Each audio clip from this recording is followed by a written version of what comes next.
पुण्यामध्ये रात्री 2:30 वाजेपर्यंत धुवाधार पाऊस बरसलाय। पहाटेपासून पावसाची विश्रांती, मात्र अनेक भागात पाणी साचलेलं पाहायला मिळत आहे। पुणे सोलापूर हायवेवर पाणी साचल्यानं वाहनांच्या मोठ्या रांगा लागल्याचे या ठिकाणी पाहायला मिळते। पुण्यातील रस्त्यांना रात्री नद्यांचं स्वरूप आलं होतं। त्याचबरोबर प्रसिद्ध दगडूशेठ मंदिर आणि पुणे स्टेशनमध्येही मोठ्या प्रमाणात पाणी शिरल्याचं पाहायला मिळालं।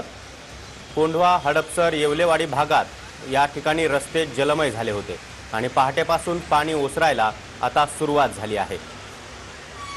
या संदर्भात अधिक माहिती देण्यासाठी आमचे प्रतिनिधी योगेश बोरसे आपल्या सोबत आहेत। योगेश, आता काय आहे पुण्यातील स्थिती? सागर, मी आता पुण्यातल्या पुणे सोलापूर महामार्गावरती आहे आणि आता या महामार्गाची नेमकी काय परिस्थिती आहे आपण पाहू शकतो।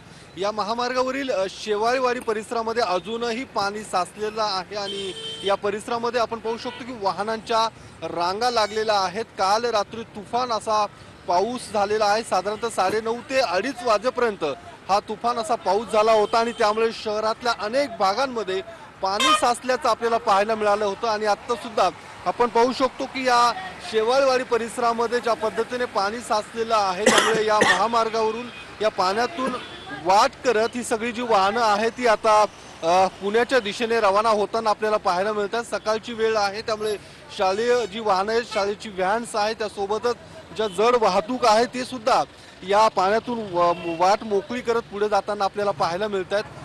ज्या पद्धतीने जवळपास 1 किलोमीटर ते 2 किलोमीटर या वाहनांच्या रांगा या ठिकाणी लागल्याचं आपल्याला पाहायला मिळतंय। शहरातल्या शिवाजीनगर, कोथरूड, नंतर येवलेवाडी, कोंढवा, उंडरी या परिसरात जोरदार असा पाऊस झाला आणि त्या पावसामुळे अनेक भागांमध्ये पाणी साचल्याचं सुद्धा आपल्याला पाहायला मिळालं होतं। मात्र अनेक भागातला जो सखल भागांमध्ये ज्या ठिकाणी पाणी साचलं होतं त्या ठिकाणी पाण्याचा निचरा झालेला आहे। मात्र अजूनही काही भागांमध्ये आणि काही घरांमध्ये पाणी साचल्याचं आपल्याला पाहायला मिळतं। ज्या पाण्याचा निचरा करण्याचं काम नागरिकांकडून केले जात आहे, त्यासोबतच महानगरपालिका प्रशासन, अग्निशमन दलाचे जवान या ठिकाणी रस्त्यावर उतरून पाण्याचा निचरा करण्याचं काम, त्यासोबतच पुणेकरांना मदत करण्याचं काम सध्या करताना आपल्याला पाहायला मिळतंय। मात्र ज्या पद्धतीने 2 दिवसांपूर्वी पुणे शहरामध्ये पाऊस पडला होता त्या पावसापेक्षा काही पटीने हा जोरदार असा पाऊस होता। जवळपास 4-4.5 तास पाऊस पुणे शहरासह जिल्ह्यामध्ये बरसला। धन्यवाद तुम्ही दिलेल्या या सविस्तर माहितीबद्दल।